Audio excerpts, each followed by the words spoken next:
Halo semuanya, perkenalkan nama saya Sarah. Di sini saya bersama kedua rekan saya yaitu Miri dan Rizal akan menjelaskan tentang penggunaan aplikasi Odoo dalam ERP dan juga penerapannya dalam menjalankan sebuah perusahaan ataupun usaha. Nah, di sini kami akan melakukan simulasi dengan menggunakan beberapa aplikasi yang ada pada Odoo. Nah, sebelum kami melakukan simulasi, terlebih dahulu kami akan menjelaskan tentang apa itu ERP dan juga aplikasi Odoo.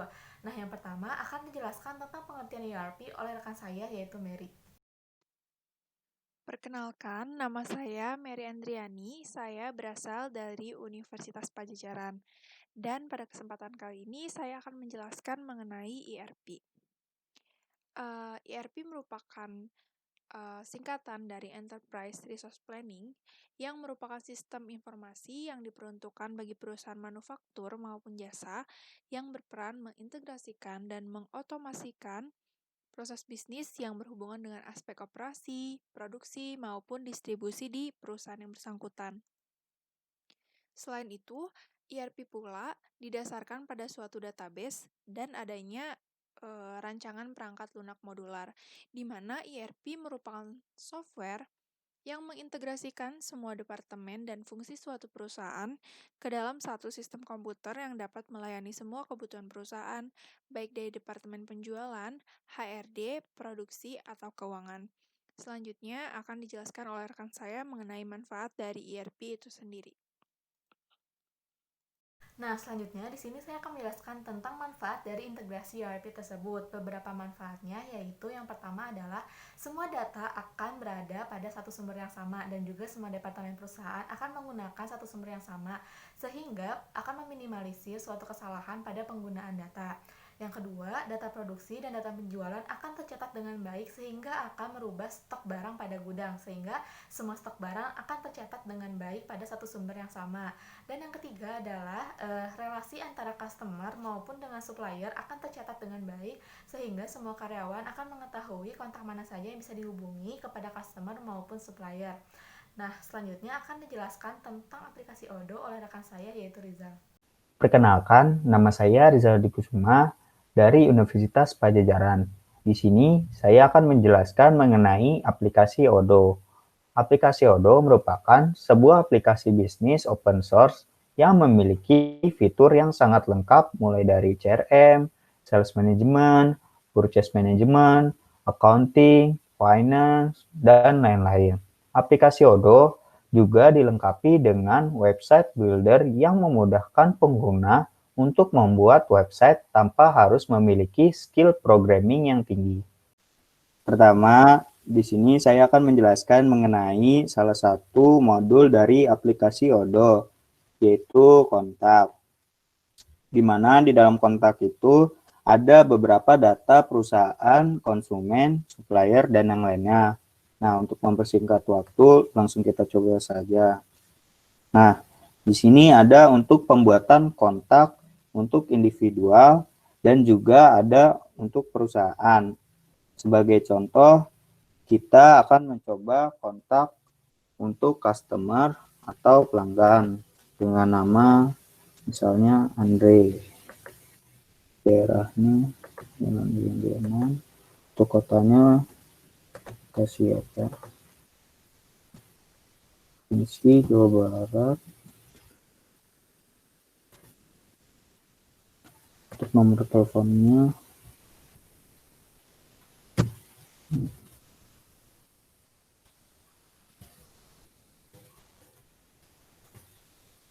untuk emailnya.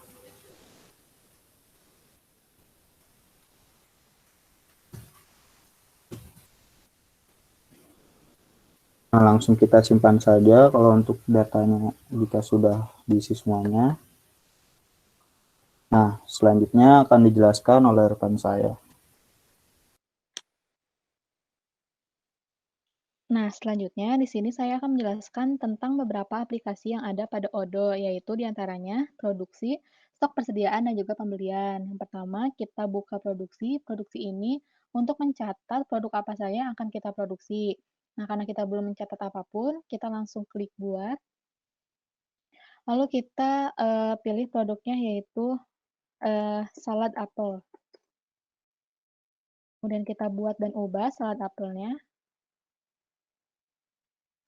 Lalu karena ini merupakan produk yang dapat dimakan, jadi kita rubah tipe produknya jadi konsumsi. Nah, karena, produk ini dijual juga, jadi, dapat dijual dan dapat dibelinya, kita checklist. Harga umumnya kita masukkan sekitar 15.000. Pajak pelanggannya karena kita tidak memakai pajak, kita kosongkan. Di posnya kita checklist tersedia di pos.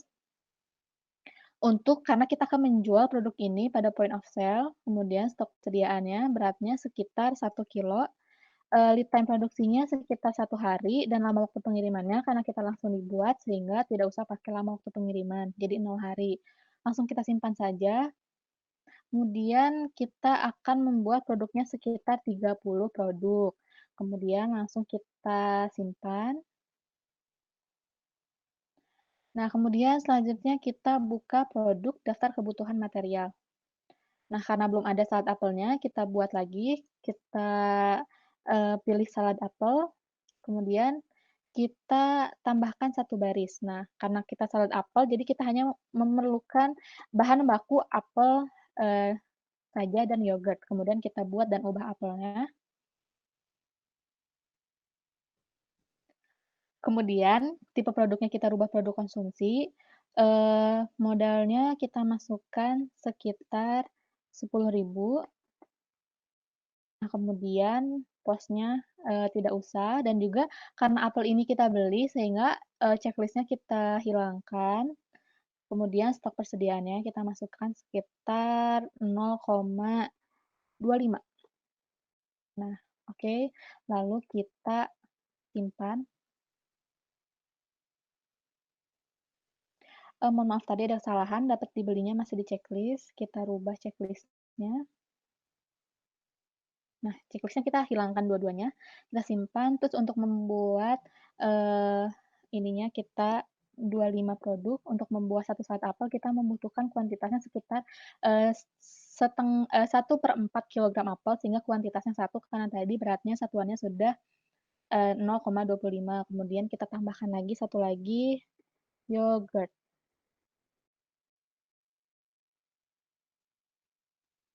Kemudian kita lihat di sini. Nah, sudah harga, yogurtnya 20.000, stok persediaannya 1 liter, kemudian langsung kita simpan. Nah, jika produk lain membutuhkan bahan baku yang lebih, kita terus masukkan saja, ditambahkan 1 baris sampai bahan bakunya memenuhi standar untuk membuat satu produk tersebut. Kemudian langsung kita simpan saja. Mohon maaf karena yogurtnya tadi terlalu banyak kuantitasnya, kita rubah saja jadi sekitar 0,5. Nah, kemudian kita simpan. Kemudian karena ini masih 0, karena kita belum mempunyai, bahan bakunya, jadi kita bisa lihat di order produksi. Nah, kemudian kita lihat ada salad apel, kemudian nggak ulang lagi, bentar. Aduh, banyak banget yang di-cut. Nah, kemudian kita buka order produksi, kita lihat ada salad apel di sini, kita buka. Nah, karena di sini produknya belum ada, kita sunting dulu karena bahan bakunya belum keluar. Kemudian kita, eee, ketik lagi salad apel, kita pilih, kemudian langsung muncul produknya, kemudian kita simpan. Nah, kemudian kita lihat, karena dia, bahan bakunya belum ada, sehingga kita perlu membuat order dulu. Nah, sehingga material availability-nya kita belum ada, kita membuat order dulu di pembelian.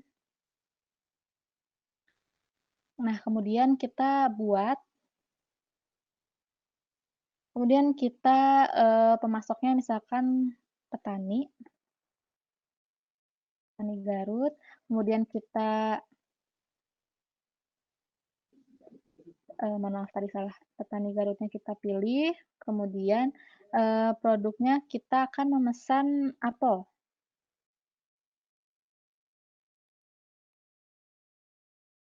Kita buat apel, kemudian kuantitasnya kita akan membeli sekitar 5 kilo saja, harga satuannya sekitar 1 kilonya sekitar, 50, pajaknya kita hilangkan. Karena kita tidak memakai pajak. Kemudian langsung, karena sudah, kita konfirmasi order, atau bisa diklik simpan terlebih dahulu, kemudian kita simpan untuk menyimpannya, kemudian udah terima produk untuk membuktikan bahwa kita sudah menerima produknya, kemudian kita bisa cetak hasilnya. Kita validasi terlebih dahulu, terapkan, nah langsung kita sudah permintaan kita 5 selesai enggak, atau barangnya datang 5, kita bisa mencetak, buktinya. Nah, sudah dicetak hasil pembuktian order barangnya, bisa kita buka.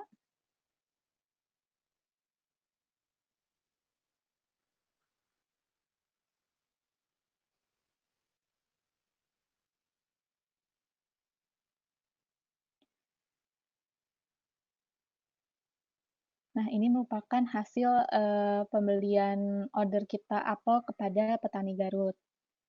Nah, kemudian kita bisa order yang lainnya, kita buat lagi, kita buka lagi. Kita buka lagi pembelian. Kita beli lagi yogurt. Kita klik swalayan, tambah produknya. Kita tulis yogurt. Kemudian di add produk salah. Harusnya di add produk, kita tulis yogurt. Kemudian di sini kita hapus saja. Kita beli sekitar 2 saja. Kuantitasnya 2. Kemudian seperti tadi kita simpan. Kemudian setelah itu konfirmasi order. Kita konfirmasi ordernya, kita terima produk.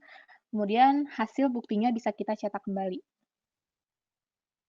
Nah, kemudian kita bisa kembali lagi ke produksi tadi.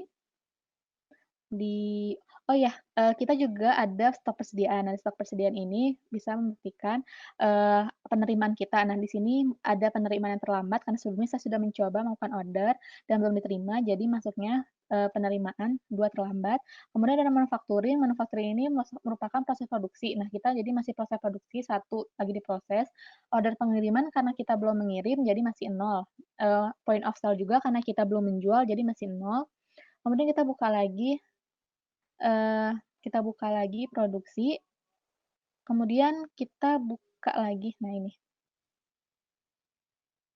Kita buka, kemudian kita konfirmasi.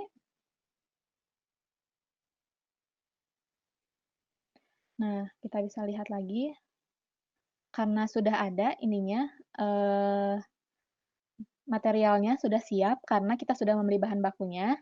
Nah, sudah dikonfirmasi, sudah siap juga. Kita buka lagi, kemudian kita tandai sebagai selesai, artinya bahwa kita sudah menyelesaikan proses produksi salad ini. Kemudian tandai sebagai selesai, kemudian kita langsung terapkan saja. Nah, sudah. Nah, kita juga bisa, mengganti penanggung jawabnya, seperti di sini penanggung jawabnya bisa Sarah ataupun bisa rekan saya seperti Mary ataupun Rizal. Nanti kita bisa sunting lagi, bisa kita, rubah ataupun saat pertama kita membuat kita bisa, merubahnya.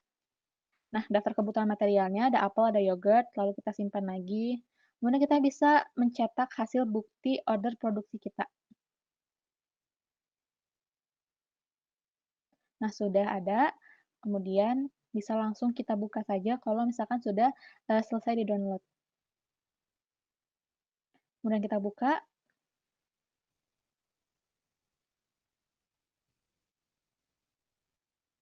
Mohon maaf, kita refresh dulu, belum terbuka filenya.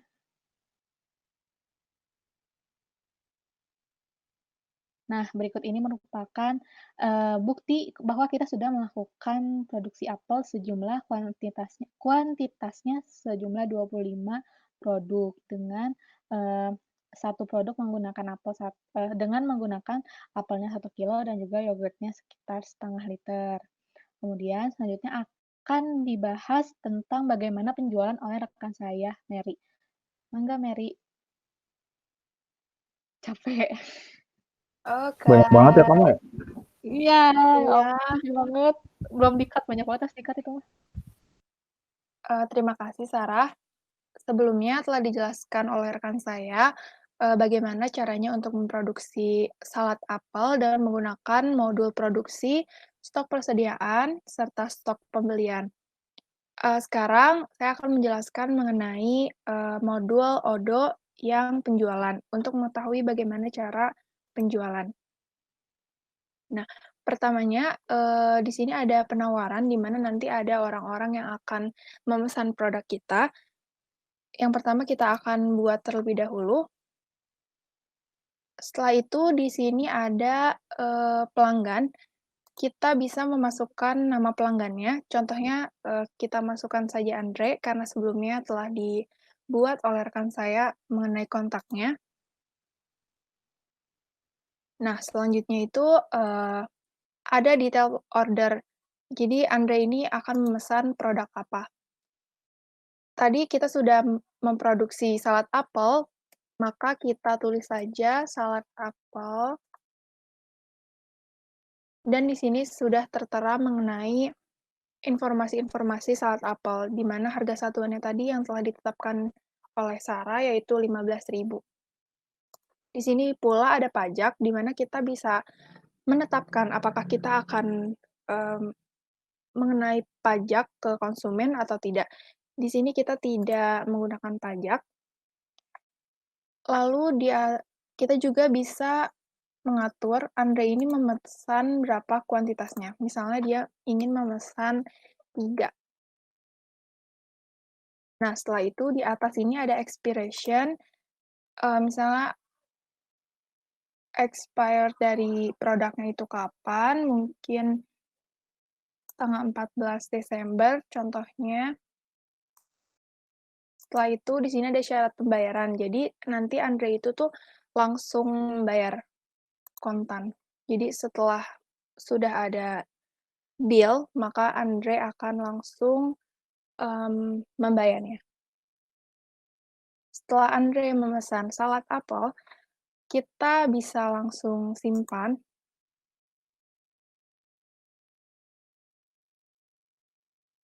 Lalu kita bisa kirim sebagai email kepada konsumen untuk memberi informasi bahwa dia telah memesan. Lalu langsung kirim.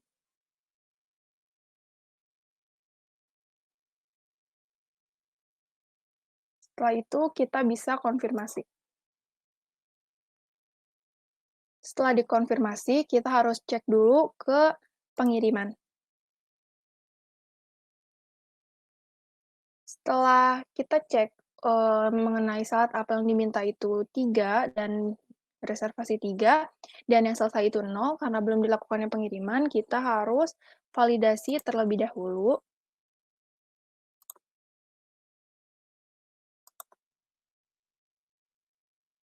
Setelah divalidasi, kita bisa cetak dokumennya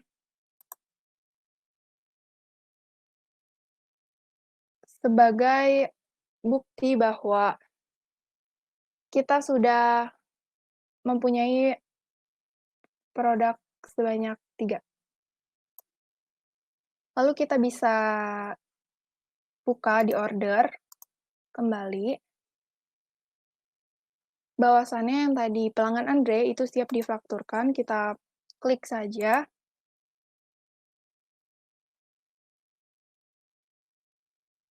Sebentar. Yang tadi yang siap difakturkan, kita buat faktur. Kita akan membuat bill. Maka dari itu kita menggunakan regular invoice, create and view invoice untuk bill-nya. Lalu kita bisa konfirmasi, dan kita bisa cetak invoice-nya.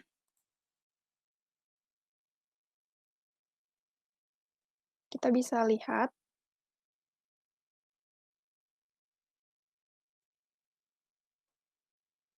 Ini mengenai faktur dari salad buah pemesanan tadi. Selanjutnya akan ketika Andre sudah melakukan pembayaran, kita bisa buat pembayaran di sini untuk konfirmasi. Di sini ada pembayaran untuk bank atau maupun kas. Kita contoh ambil kasus bahwasannya Andre membayar dengan kas. Lalu create payment. Nah, di sini langsung ada tertera bahwa in payment, berarti sudah dibayar. Nah, setelah itu kita bisa send and print. Send and print ini jadi kita akan memberitahu ke Andre bahwa dia tuh sudah melakukan sebuah pembayaran. Jadi send and print.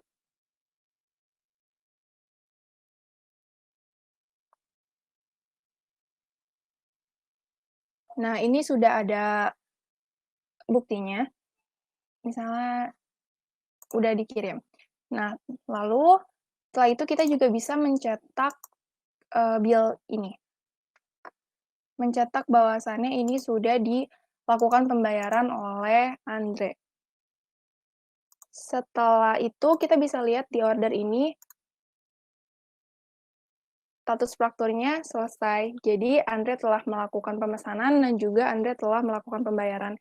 Selanjutnya akan dijelaskan oleh teman saya mengenai bagaimana cara penggunaan point of sale tentang seorang yang membeli produk saat Apple juga pada toko.